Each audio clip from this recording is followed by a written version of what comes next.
Hi guys, welcome back to our YouTube channel Eklavya coaching Tularpur. तो चलिए आज हम लोग इतिहास पढ़ने वाले हैं और इतिहास में पढ़ेंगे मराठा एंड पेशवाज। इसके पहले की क्लास में हम लोग पढ़े थे 1857 की महान क्रांति। उसी कहानी को आगे बढ़ाते हैं और समझते हैं मराठों का उदय कैसे हुआ और मराठा का नेतृत्व किसने किया।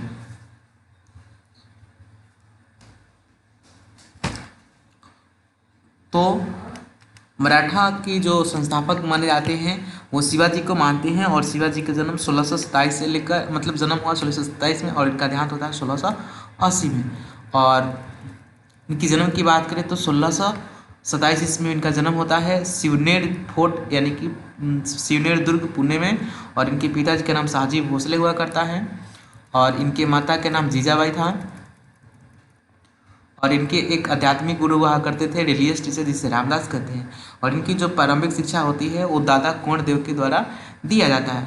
ये दादा कोंडदेव ये नाम है, ये इनके दादा साहब नहीं है, इनके दादाजी का नाम नहीं है, दादाजी का नाम कुछ और होता है। ठीक है।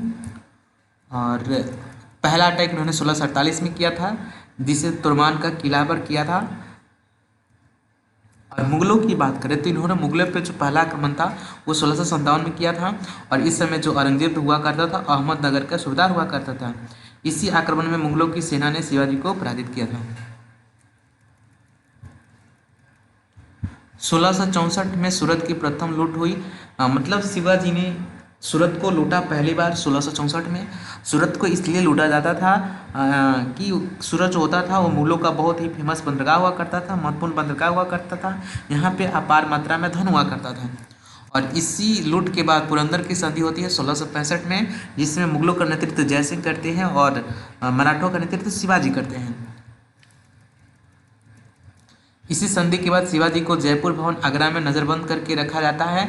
फिर वो वहाँ से भाग निकलते हैं और जब बाहर निकल के आते हैं तो 1670 में सूरत को दूसरी बार लूटते हैं।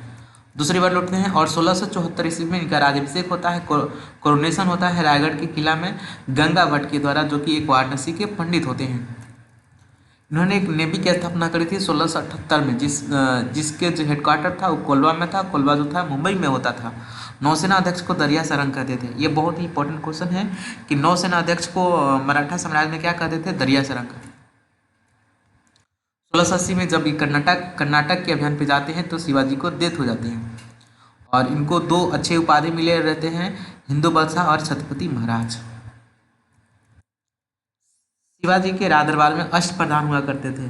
जैसे कि अकबर और चंद्रगुप्त द्वितीय के राजदरबार में नवरत्न हुआ करते थे, उसी तरह से इनके राजदरबार में अष्ट प्रधान हुआ करते थे।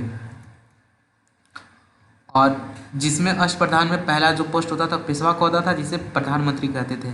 इसकी बात करें सेकंड नंबर पे तो अमात्य होता था, अमात्य राजस्व मंत्री।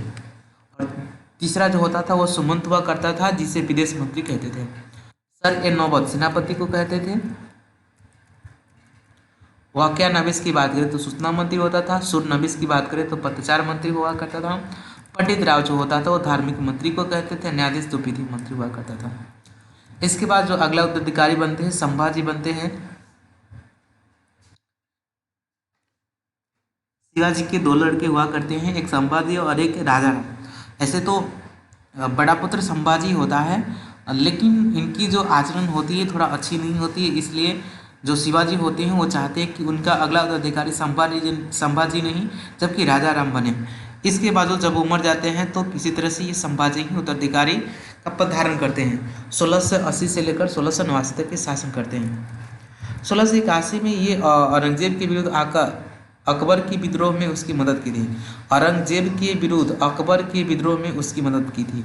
ये वो अकबर नहीं है, ये औरंगजेब का पुत्र हुआ करता था अकबर। और ये अपने पिता औरंगजेब के खिलाफ ही विद्रोह किया रहता है और इसमें इसकी मदद करते हैं कौन, संभाजी। तो 1681 में ये संभाजी को मदद करते हैं और 1689 में औरंगजेब ने संभाजी पर आक्रमण करके उसकी हत्या कर देते हैं। और इनकी जो पत्नी होती है यशुबाई और इसके एक लड़का जो होते हैं साहू, वो दोनों को ये अरेस्ट करके लेकर चले जाते हैं अपने यहाँ। और इसके बाद जो शिवाजी का दूसरा पुत्र होता है राजाराम संभाजी का भाई था। तो राजाराम अगला उत्तराधिकारी बनते हैं 1689 से लेकर 1700 ईस्वी में। इसकी हत्या भी औरंगजेब के द्वारा कर दी जाती है 1700 ईस्वी में। और इसके बाद जो अगला जो अधिकारी होता है वो शिवाजी द्वितीय होता है। ये केवल 4 वर्ष का होता है। ये राजा राम का बेटा होता है। कौन है राजा राम? तो राजा राम जो थे शिवाजी के लड़का का नाम था।